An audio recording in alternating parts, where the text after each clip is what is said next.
Kenapa? Karena saya udah ngelihat Al-Zaitun gerakan Panji Gumilang ini udah sasar gitu kan, udah sesat gitu kan. Saya melihat ada kebohongan dari Majelis Ulama Indonesia. Kenapa? Itulah NI, Pak. Otaknya yang dicuci itu. Sudah berapa nih korban ini? Ternyata korban-korban ini terkait dengan pesantren Al-Zaitun. Lalu dari situ kami membuat buku terkait dengan NI KW9 dan pesantren Al-Zaitun.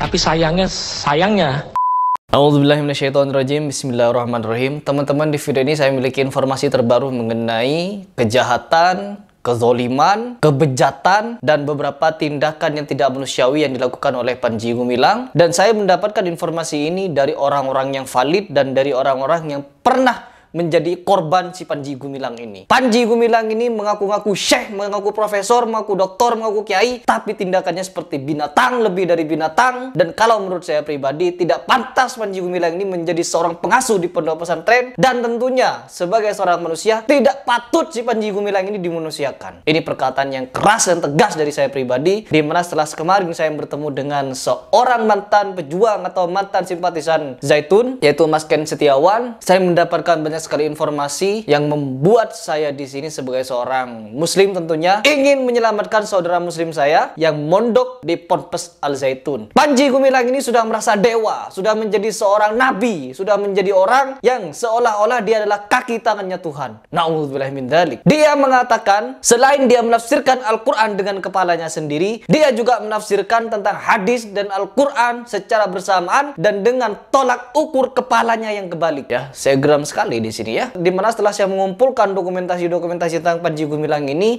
bukan cuma tentang penyimpangan, ini bukan cuma tentang penyesatan, kenyelenehan, keanehan. No, bukan tentang itu semua teman-teman. Tapi ini adalah tentang kemanusiaan. Ini adalah tentang hak asasi manusia dan tentang kejahatan juga. Panji Gumilang ini bukan cuma menyimpang. Penyimpangan yang dilakukan Panji Gumilang ini hanya hal kecil yang kita lihat dari media sosial. Kecil. Yang lebih besar lagi banyak. Dan itu tidak terpublik. Kenapa? NII KW9 itu bukan dongeng, tapi benar-benar terjadi, banyak korbannya, dan banyak lagi korban yang tidak mau speak up, tidak mau berbicara. Banyak dari korban-korbannya yang mulai ingin speak up tapi mendapatkan banyak ancaman.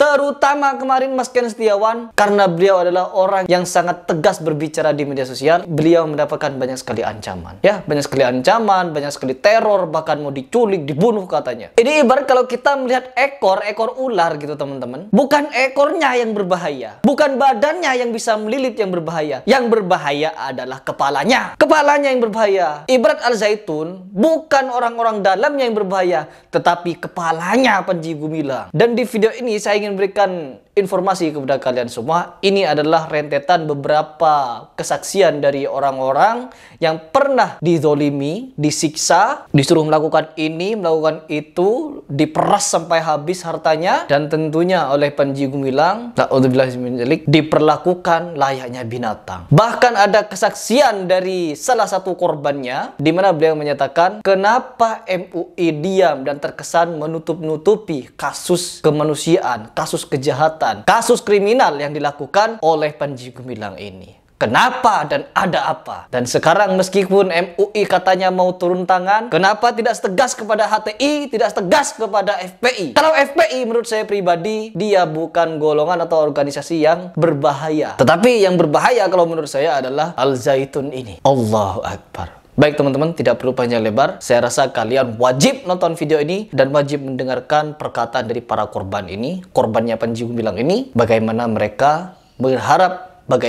berharap tindakan aparat pemerintah dan lembaga-lembaga yang berwenang di dalam menindaklanjuti Al-Zaitun ini. Silakan simak.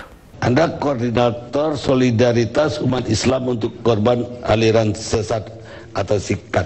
Apa ini maksudnya? Jadi perlu diketahui, sejak tahun 93 ketika saya statusnya sebagai mahasiswa UHAMKA, ya dulu IKIP Muhammadiyah Jakarta, itu sudah banyak korban ya di kalangan generasi muda mahasiswa.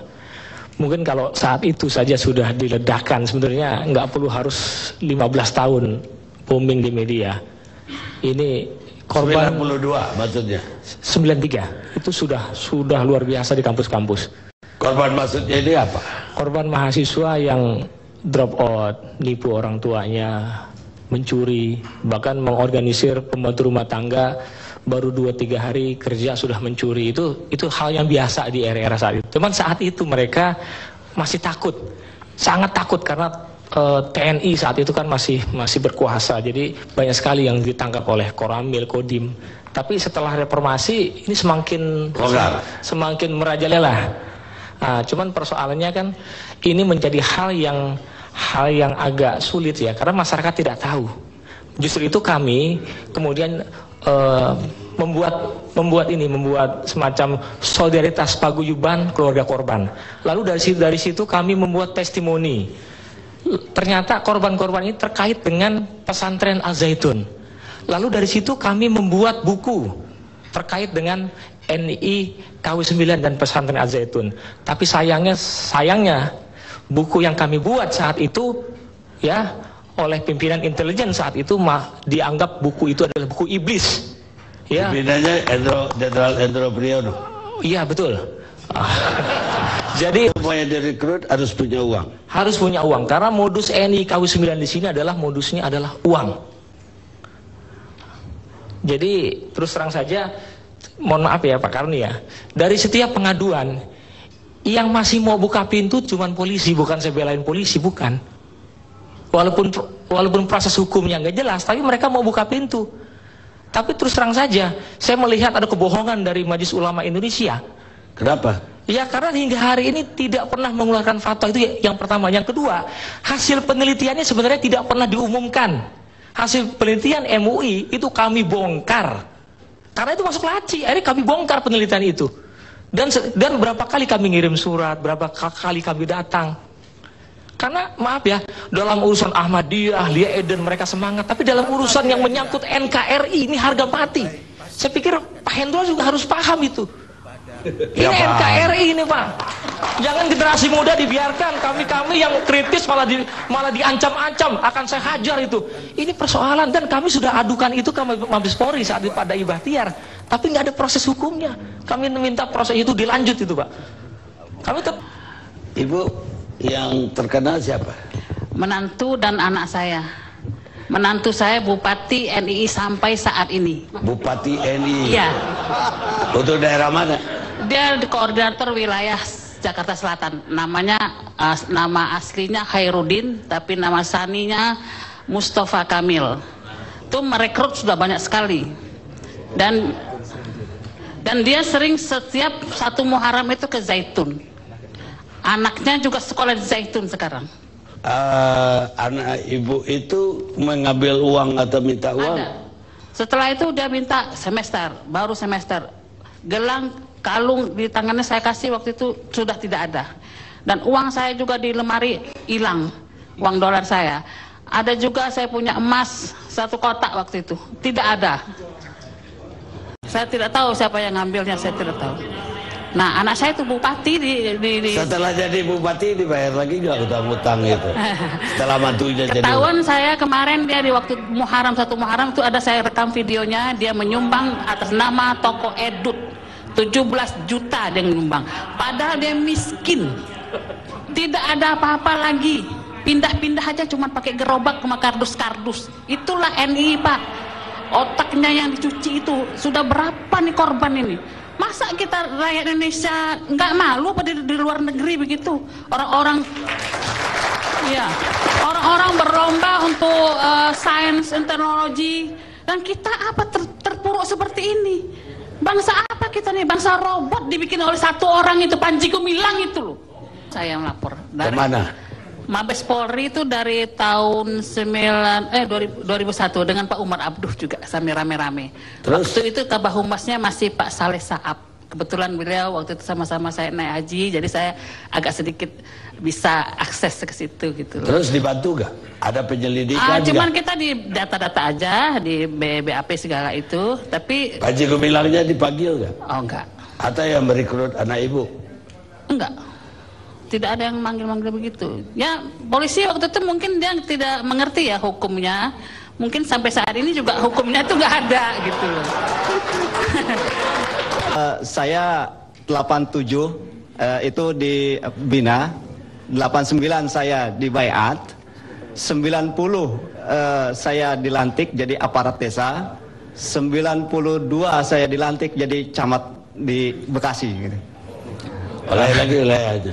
Oleh ini. Nah, pada saat 88 ya, saya ketemu dengan Panji Gumilang, dalam bahasa lain dalam nama saat itu adalah Abu Toto. Saya dibina secara langsung oleh beliau dan dengan binaan-binaan yang mengarah kepada bahwa kita ke depan harus menjadi masyarakat yang secara pendidikannya lebih maju gitu. Itu udah saya ada setelah diresmikan Al-Zaitun, saya diundang oleh sebuah lajnah KW9 untuk ditarik menjadi guru di sana. Mudaris di sana. Anda jadi guru? Cuma saya tidak ditarik jadi guru di sana, cuma saya tetap di teritorial gitu, Pak. Di teritorial Bekasi? Di Bekasi. Sekali berapa waktu Anda ke Zaitun? Saat itu 96 saya terakhir keluar. Kenapa? Karena saya udah ngelihat Al-Zaitun gerakan Panji Gumilang ini udah sasar gitu kan, udah sesat gitu kan. Kok bisa Anda tiba-tiba sadar begitu sekian lama? Ya ternyata nih satu hal lagi Pak Kani, ya saya nih udah habis harta saya. Kenapa? Karena saat itu ya Panji Gumilang atas nama negara Islam Indonesia itu minjam uang kepada rakyatnya, pinjamkan gitu kan, dengan jaminan 5 tahun itu akan balik, masalahnya begitu. Ada ya sampai setahun saya itu. Setahun saya dicari begitu kan. Anda melarikan diri? Ya ngumpet-ngumpet aja gitu Pak. Terus keluarganya nggak didatangin? Ya didatangi juga gitu kan. Itu mah kemudian keluarga saya pindah karena udah habis ya ekonomi saya, keluarga saya ya kemudian pindah ke Bogor gitu. Baik teman-teman, itu hanya beberapa korban yang berani speak up, berani berbicara di media sosial atau di televisi karena lagi heboh-hebohnya dulu itu. Dan sekarang ini adalah saatnya kita untuk memviralkannya lagi dan berharap MUI dan Kemenak untuk turun tangan tegas, tangkap itu Panji Gumilang, adili dan ganti pengurusan di dalam Al-Zaitun. Karena apa? Al-Zaitun adalah sarangnya orang-orang menyimpang yang membuat agama Islam atau syariat Islam diobok-obok secara tidak beraturan. Ya, kenapa saya menyatakan tidak beraturan? Karena apa? Otaknya memang tidak punya aturan. Nauzubillah min dzalik. Oke teman-teman, semoga ini bisa menjadi pencerahan dan jangan lupa, jangan sampai video ini berhenti di kalian. Share, beritahu kepada teman-teman sekalian agar ini viral dan tetap naik terus agar apa? Fenomena kemanusiaan ini bisa segera diakhiri. Dan tidak sepatutnya LSM ataupun Departemen Agama dan Kementerian Agama diam saja melihat ini, termasuk aparat negara. Saya Heri Pras mengucapkan salam.